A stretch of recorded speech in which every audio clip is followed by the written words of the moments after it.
malgré la pluie, malgré le froid, parce que vous êtes tous conscients de cette urgence terrible qui nous arrive, qui est l'urgence climatique. Et en France, nous avons eu cette chance d'avoir plus de 2 millions de signatures rapidement par Internet pour condamner l'inertie de nos gouvernements face à l'urgence climatique et à l'urgence de la biodiversité. Ça prouve que nous ne sommes pas tout seuls. Bien sûr, nous sommes nombreux place de la République, mais nous sommes nombreux ailleurs. Nous ne sommes pas tout seuls à avoir compris que le climat se dérègle, du fait de l'activité humaine. C'est nous qui déréglons le climat. Ce n'est pas le soleil, ce n'est pas la planète qui tourne. Elle continue à tourner, elle continuera à tourner quand il n'y aura plus ni animaux ni humains sur cette planète si nous continuons à la dérégler de cette manière. Alors Stéphane qui vient de vous parler, je retiens son prénom car mon père s'appelait également Stéphane Essel. Donc là, j'arrive encore à mémoriser les prénoms. Eh bien, Stéphane vous a parlé de tout ce que nous pouvons faire individuellement, chacun de notre côté, manger autrement, nous déplacer autrement, utiliser les cadeaux autrement. Tout cela, nous pouvons le faire et j'espère que parmi nous tous, nous sommes déjà nombreux à le faire et à avoir cette conscience. Malheureusement, la mauvaise nouvelle, c'est que ça ne suffit pas. Il faut bien sûr économiser tout ce que nous pouvons, mais ça ne suffira pas à baisser la production des gaz à effet de serre, dont vous avez déjà beaucoup entendu parler, dans des limites qui nous permettraient d'éviter d'augmenter la température de plus de 2 degrés.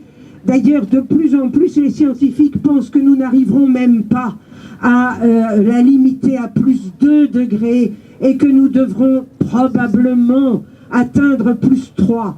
Plus 3, mais à condition d'agir maintenant. La COP 21, les accords de Paris, ont demandé que nous baissions notre production de gaz à effet de serre de 3% par an tous les ans. Eh bien, pour le moment, là, en l'année 2017, nous avons augmenté cette production de gaz à effet de serre en France de plus de 3%.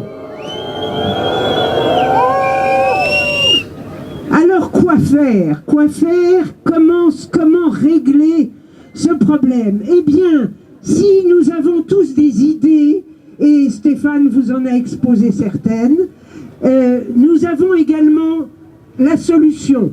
La solution, elle est assez simple. C'est une solution politique qui met la finance au service de la lutte contre le dérèglement climatique. Alors, je voudrais vous en parler. 3 minutes quand même. Je voudrais vous en parler rapidement, bien sûr. Nous avons fondé un pacte climat 2020 pour casser la courbe de production du CO2 à l'horizon 2020. Et ce pacte, il repose sur l'idée que la BCE a créé déjà beaucoup d'argent. Elle avait créé 1000 milliards pour sauver les banques en 2008. Les plus vieux s'en souviennent, les plus jeunes l'ont déjà oublié, bien sûr. Mais depuis 2015, elle crée chaque année 1000 milliards pour soi-disant renflouer l'économie. L'économie n'a pas été renflouée. Les 1000 milliards créés pendant ces 3 années, 2600 milliards d'euros créés, sont partis pour 90% dans la spéculation et seulement pour 10% dans les prêts. Or, la BCE est remboursée à l'heure actuelle de ces presque 3000 milliards. Elle est remboursée à raison de 80 milliards par mois et elle ne sait pas quoi en faire. Eh bien, il faut absolument obtenir qu'un traité européen crée une banque du climat et qu'avec ces 80 milliards par mois, on puisse lutter efficacement contre le dérèglement climatique.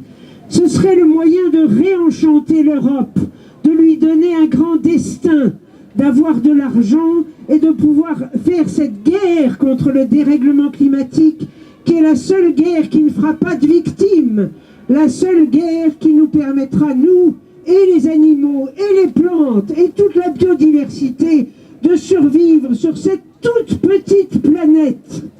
Eh bien maintenant, il faut se battre pour obtenir que l'argent aille là où il doit aller pour régler tous les problèmes au lieu de les accroître. Merci.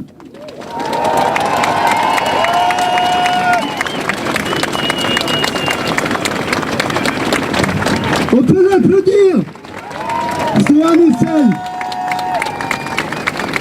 Maintenant, on va accueillir Fabrice Lippot, qui est philosophe des sciences et techniques et qui va nous faire un petit état des lieux. Alors on peut l'applaudir bien fort.